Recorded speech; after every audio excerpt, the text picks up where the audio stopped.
에스겔 서는 모두 48장으로 이루어져 있습니다.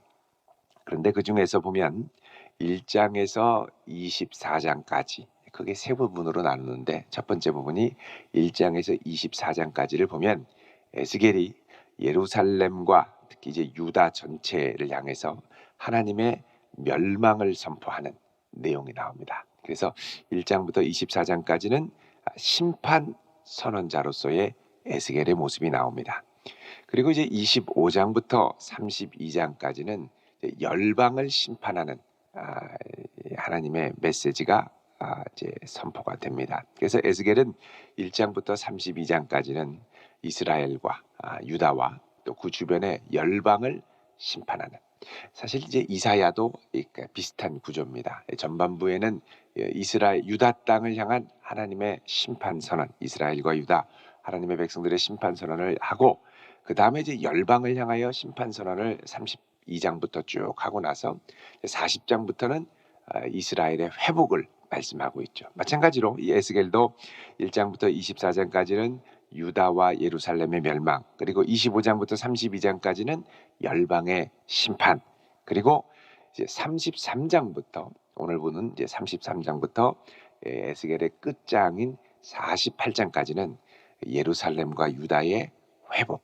특히 회복 중에 이 에스겔서는 40장부터 48장까지 요한계시록이 갖고 있는 거룩한 성전의 회복을 미리 앞서서 선언을 하고 있습니다. 그래서 이 에스겔 선지서는 하나님의 성전을 중심으로 한 하나님 백성의 회복을 노래하고 있는데, 오늘부터 우리가 이제 4월 끝까지 함께 묵상할 이 에스겔서는 이 끝부분인 33장부터 48장까지의 말씀입니다. 그러니까 이제부터는 예루살렘과 유다의 회복에 대해서 말씀을 하시는 것이죠. 그전에는 하나님께서 이 에스겔에게 계속해서 애곡과 재앙과 심판의 말씀을 선언하도록 하셨습니다. 그랬던 것이 이제 새롭게 이 분위기가 바뀌어서 하나님께서 이스라엘에게 회복을 명하시는 장면이 등장을 하는 거죠. 자, 여러분 에스겔 2장 9절에 보시면 아주 이 요한계시록하고도 비슷합니다. 5장에 보면 요한계시록도 이 사도 요한이 두루마리의 책을 받아먹죠.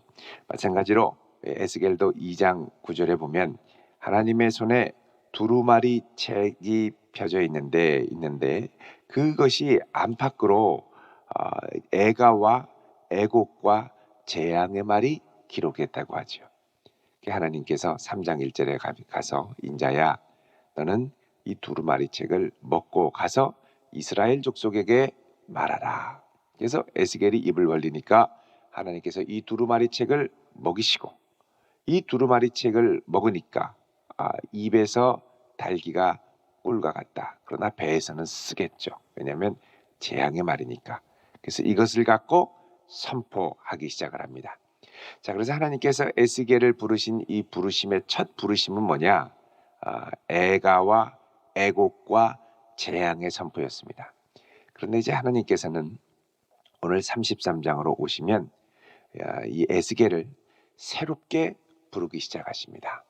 그 에스겔을 새롭게 부르는 부르심은 어떤 부르심이냐면 이스라엘을 파수꾼으로, 이스라엘에게 이 에스겔 선지자가 파수꾼으로 세워지는 것이죠. 파수꾼으로. 이전에는 심판을 선언했다가 이제는 파수꾼으로 세웁니다. 자, 파수꾼이라는 것이 무엇입니까? 성루를 지키는 사람이죠. 이전에는 심판한다고 선언했는데 왜 다시 하나님께서 파수꾼으로 세우실까요? 그것은 이제 하나님께서 여태까지는 애곡과 재앙의 심판을 선언을 했는데 정말 하나님이 선포하신 대로 예루살렘이 멸망을 당한 겁니다.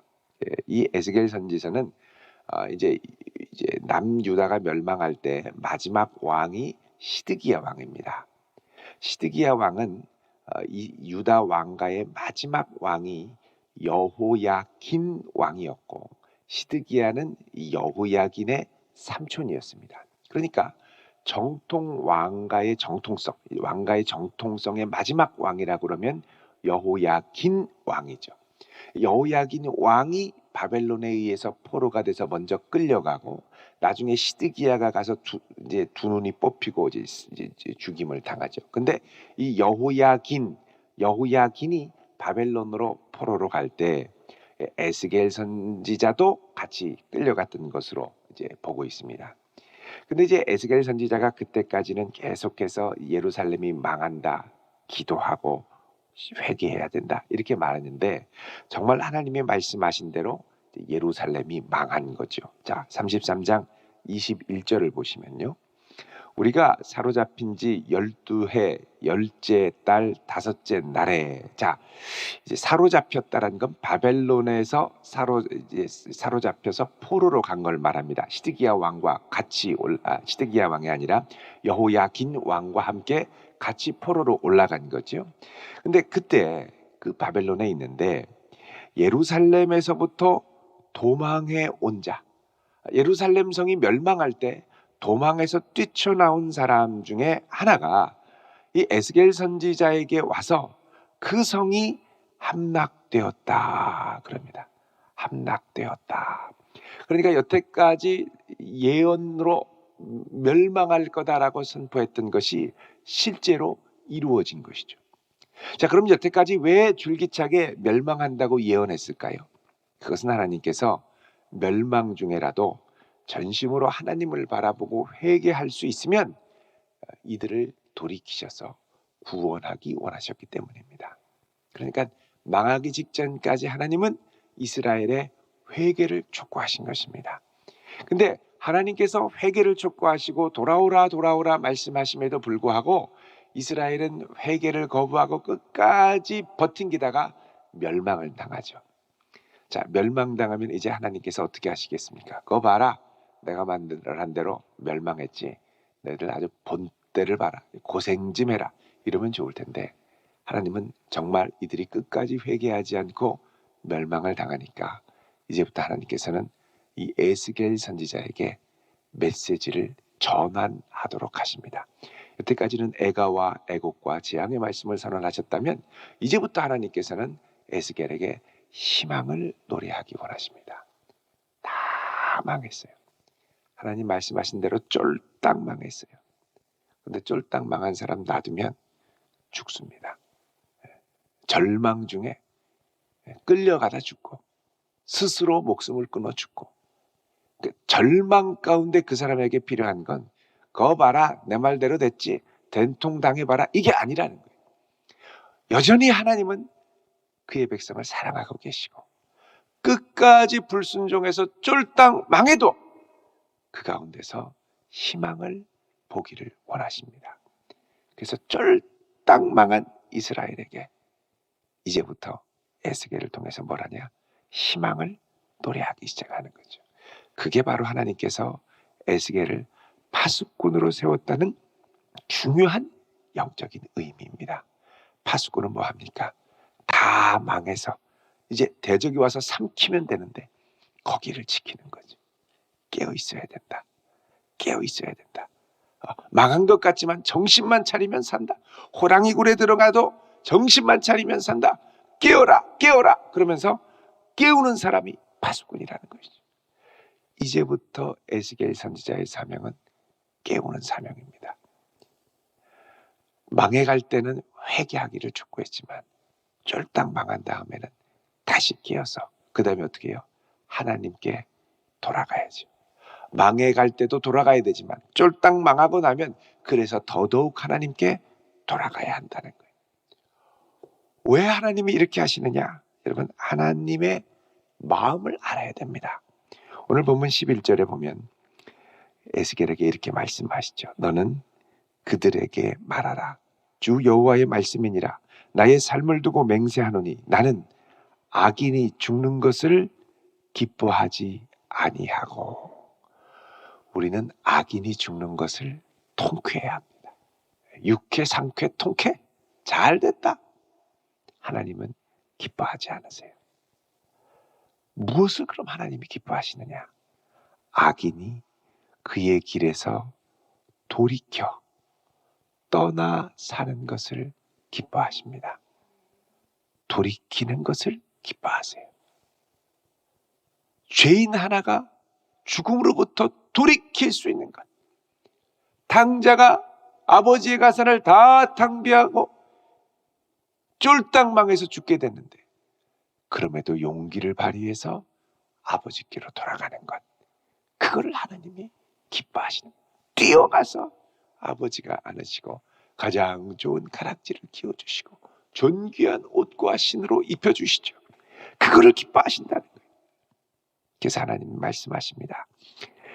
이스라엘 족속아 11절 중반에 보면 돌이키고 돌이키라.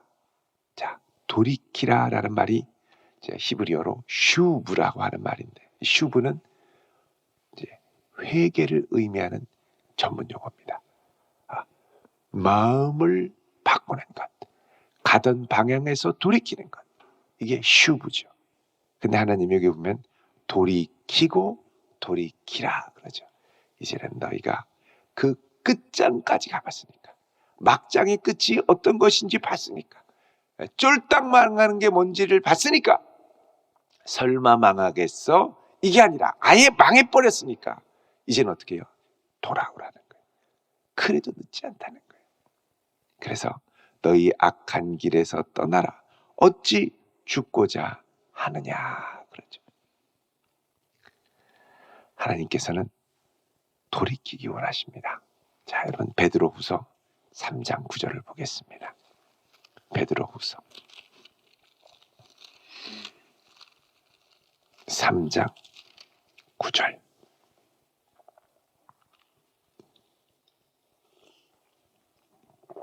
(388쪽) 읽습니다. 시작. 주의 약속은 어떤 이들이 더디다고 생각하는 것 같이 더딘 것이 아니라 오직 주께서는 너희를 대하여 오래 참으사 아무도 멸망하지 아니하고 다 회개하기에 이르기를 원하시느니라. 아멘. 지금 코로나19로 많이 어렵고 그냥 끝나버렸으면 좋겠다. 주님 오셨으면 좋겠다. 근데 이럼에도 불구하고 우리 주님이 기대하시는 것은 무엇일까요? 하나라도 이제라도 늦지 않고 돌이켜서 하나님의 자녀가 되는 것. 이거를 주님이 기다리신다는 겁니다. 그러니까 이제 우리가 하나님의 마음을 알아야 됩니다. 저 못된 것 그냥 된통당해봐라가 아니라 저도 결국은 하나님께 돌아오기를 원하나이다. 이 마음으로 가야지. 그래서 하나님께서는 이 에스겔을 향하여 이제부터 너는 멸망을 선언하는 자가 아니라 이 절망 가운데 희망을 노래하는 자가 되어야 된다라고 부르시는 거죠. 그래서 우리의 부르심도 바로 이런 부르심인 줄 믿습니다. 절망 가운데 희망을 노래하는 자들. 자, 여러분 여기 보면 파수꾼을 삼았다고 하는데 에스겔 13장에 보면 여태까지 파수꾼이라고 자처했던 사람들이 뭘 했나를 하나님께서 말씀하십니다. 자, 13장 5절 보시면요. 에스겔 13장 5절. 거짓 선지자들입니다. 너희 선지자들이 성 무너진 곳에 올라가지도 아니하였으며 이스라엘 족속을 위하여 여호와의 날에 전쟁에서 견디게 하려고 성벽을 수축하지도 아니하였느니라. 아니 성이 무너졌으면 올라가서 뭐 좀 회개를 촉구하고 해야 되잖아요. 성을 쌓고 방비를 하라고라도 좀 해야 되는데 가만히 있는 거예요. 이 사람들은 뭐 하냐? 6절에 여호와께서 말씀하셨다고 하면서 허탄한 것과 거짓된 점괘를 보고 그게 이루어지기를 바라게 하거니와 헛된 소망을 줬던 사람들, 현실을 냉혹하게 보지 않고 헛된 소망을 바라보게 했다. 괜찮을 거야, 끄떡없을 거야, 이상한 말만 했던 사람들. 근데 진짜 망했거든요. 그래서 여러분 성도들은 현실을 냉정하게 보면서도 희망을 노래할 수 있어야 됩니다.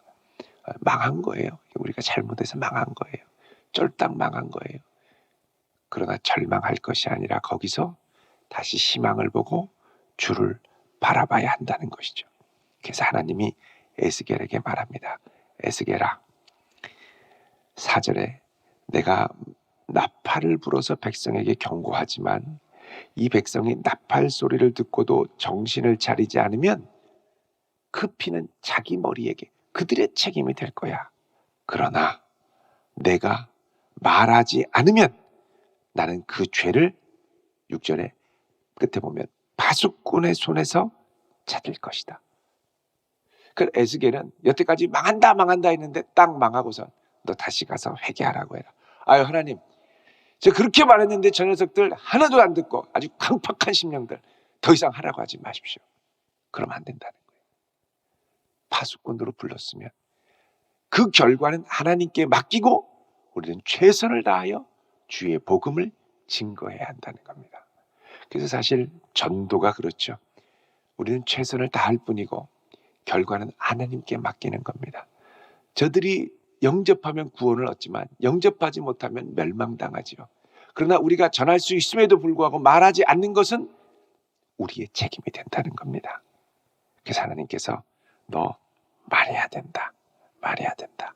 9절에 말씀하죠.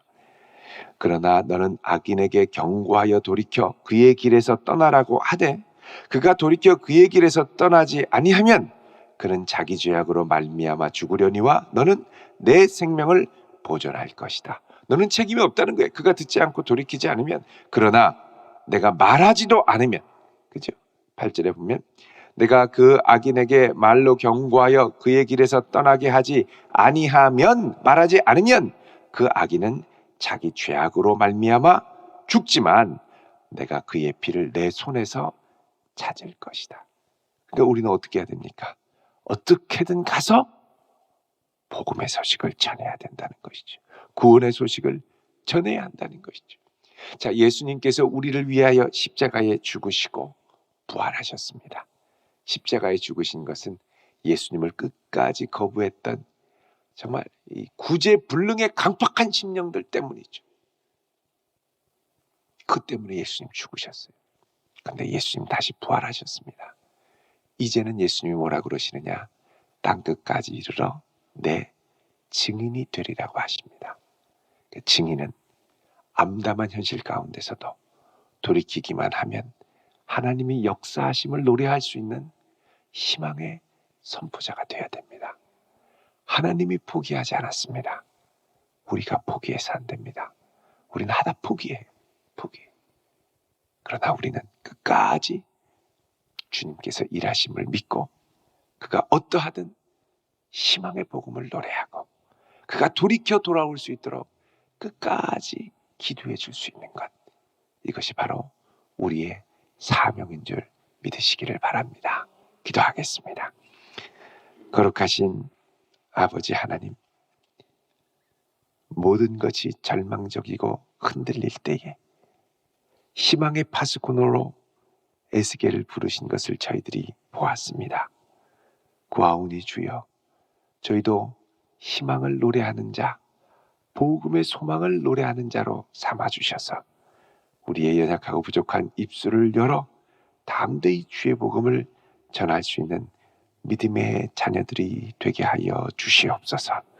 오늘 이 아침 주님 앞에 나올 때에 감사의 마음으로 주 앞에 예물을 드립니다.